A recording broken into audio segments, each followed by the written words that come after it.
welcome to Spring Fling. I'm Jackie Marks, and today I'm going to show you how to make this retirement wall hanging. I used old military uniforms, but you can use whatever you have. Let's get started. You'll need some kind of uniform to cut up. Of course, it doesn't have to be a military uniform. There's lots of different career fields that wear the same thing every day. Any uniform or costume will work just fine. About 1/4 yard of contrasting fabric, unless you're making your project much larger, then you'll want more than that. And I'm using about 1/2 yard of a fusible web. I like Heat and Bond Light. You'll also need some kind of marking tool as well as all your regular sewing supplies like an iron, matching thread, seam ripper, and all that good stuff. Our first step is going to be to deconstruct these uniforms into nice, flat, usable pieces of fabric. And I do want to make sure to tell you to check with your service member first. Make sure you're not breaking any rules, cutting this up and reusing it for anything, and make sure it hasn't been treated with any harmful chemicals. So I'm just going to use my regular fabric scissors to cut off anything really bulky, like this wrist cuff.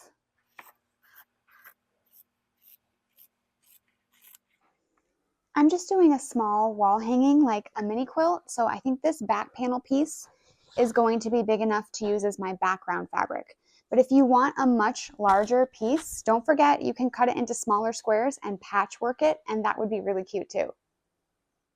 My next step is to trace the name that I want in the font that I want onto my fusible web. I have a sewing projector that I'm using for this purpose, but you can also print out the letters and make it as big as you want, or you can just draw them by hand. Once I've determined that this is the size I want my letters to be, which I did by laying my background piece out right here, then I can trace them onto the Heat and Bond. Now there is a paper side of the Heat and Bond that you would normally use for tracing, but that would create a mirror image of these letters, and I don't want that. So I'm tracing on the bumpy side of the Heat and Bond today.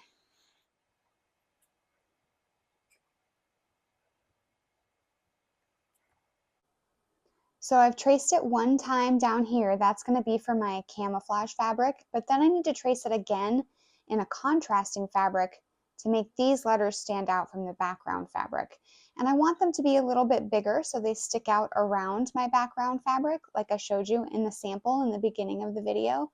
So I'm going to use a ruler and add about 1/4 of an inch to the perimeter of all of my letters here when I trace it the second time.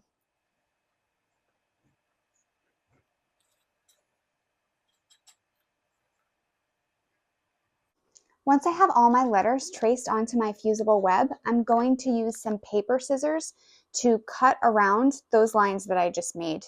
I'm going to do a detail cut right now. And if you've seen me do this tutorial before, you know I usually do the detail cut later. But when I fuse this onto my fabric, because my markings are on the wrong side of the Heat and Bond, I might not be able to see them if I don't cut them out right now. So let's go ahead and do it now.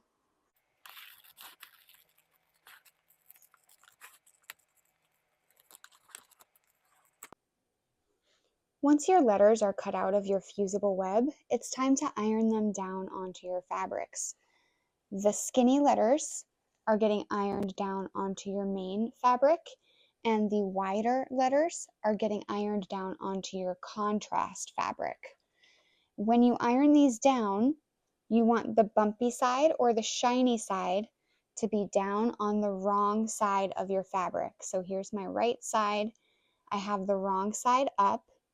And I'm going to position my letters on my fabric here. Let's see if I can fit them all on one piece. And they are going to look backwards to you right now. That's what you want. I have my iron nice and hot and ready to go, but the steam is turned off. I don't want to introduce that moisture into the adhesive here. I'm just going to very gently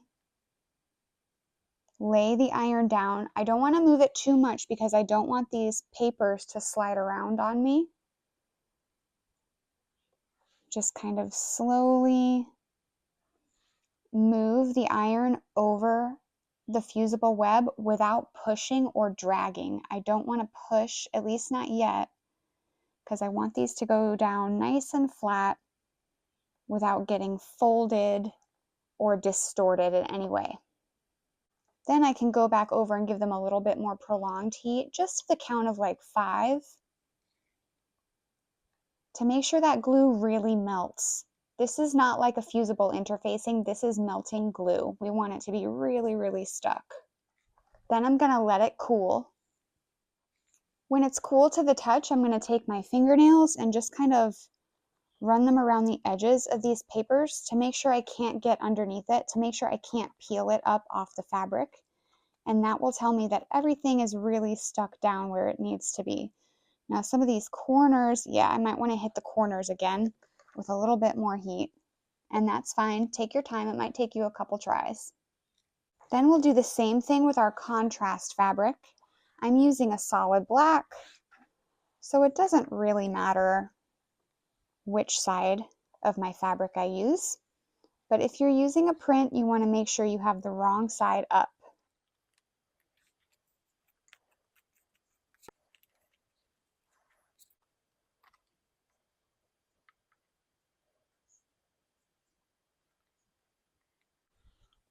Once everything is nice and stuck and fused down, you're ready to cut the fabric. Now, you're going to cut these letters out of the fabric.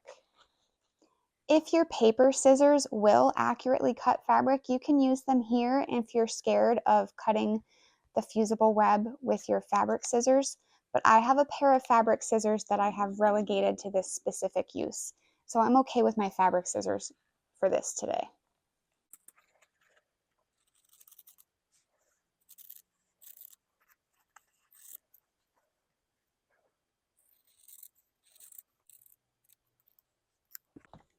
So there's my letter M cut out of camouflage fabric. Now I'm just going to repeat that for all of my letters here.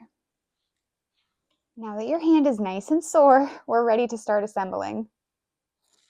I'm going to put my background piece down here on my ironing board. It measures 16 by 22 if you'd like to make the exact same size that I'm making. So I do want to make sure I get all those wrinkles out. I'm going to press this in half so I have a crease in the middle.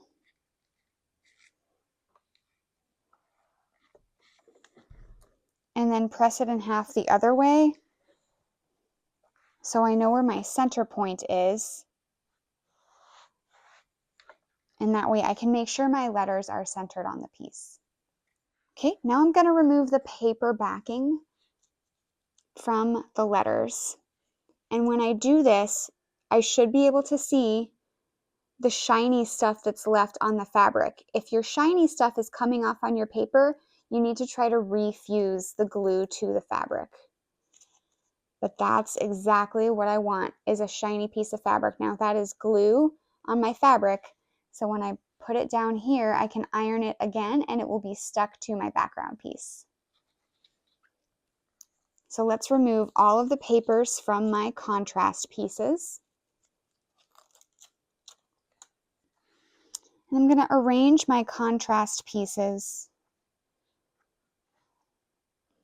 on my background piece here. I'm going to use a ruler to make sure they're nice and straight across the bottom and the top. And once you're happy with the placement of your background pieces, you can iron these down.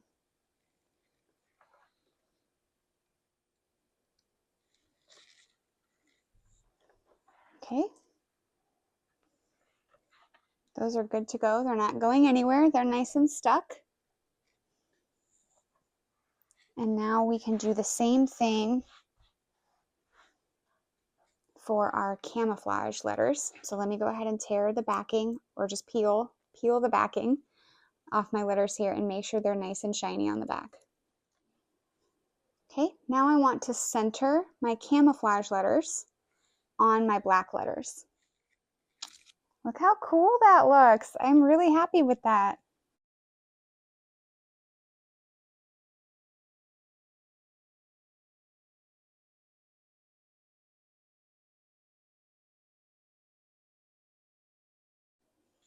Okay, and now I can iron these down as well.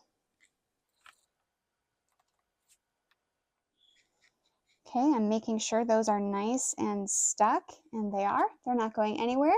So now we're ready to go to the sewing machine.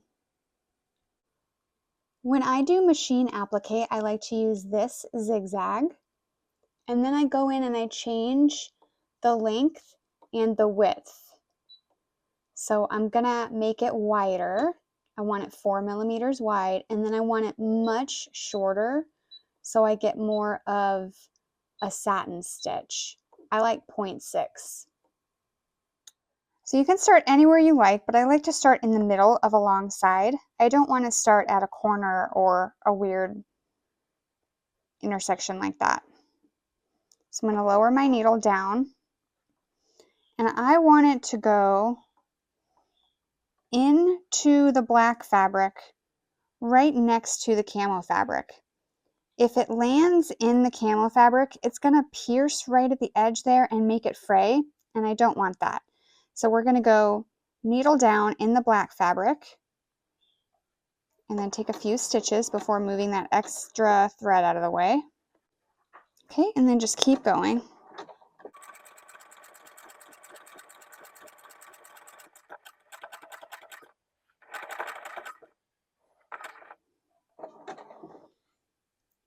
When I stop on a corner, I want my needle down on the right side of the zigzag on the outer corner of my M here. Then I'm going to lift the presser foot and pivot the piece.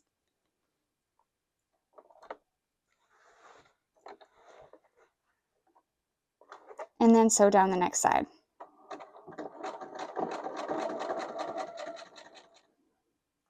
When I get back to where I started, I'm going to overlap by a few stitches.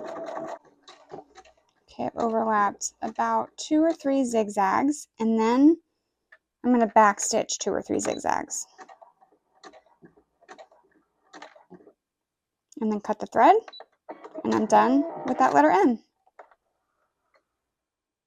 There's my letter M. I'm just going to do the same for all of the other letters. Now, if you didn't want to use this as a wall hanging and you were going to make a pillowcase or a placemat or a tote bag or something that will need to be washed a lot, you would want to do this stitching for your black background fabric too. I mean your black contrast fabric. But because I know I'm hanging this on a wall, it's not going to get washed a lot. I'm not worried about the black fabric fraying. I'm going to leave it just like that and only stitch down the camouflage letters. Once your appliques are all stitched down as much or as little as you want, you are ready to quilt.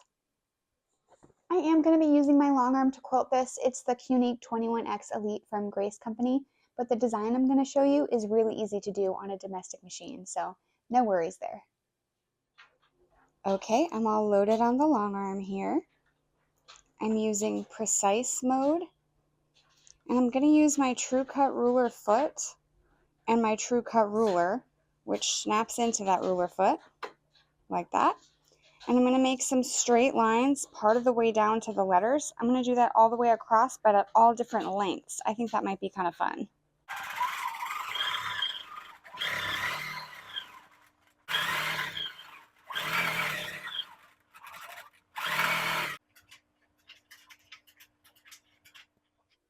Okay, now I'm ready to bind my wall hanging just as I would any other quilt. So I've got my 2.5 strip folded in half here, ironed in half, ready to be machine sewn onto the perimeter of my, what's basically a mini quilt.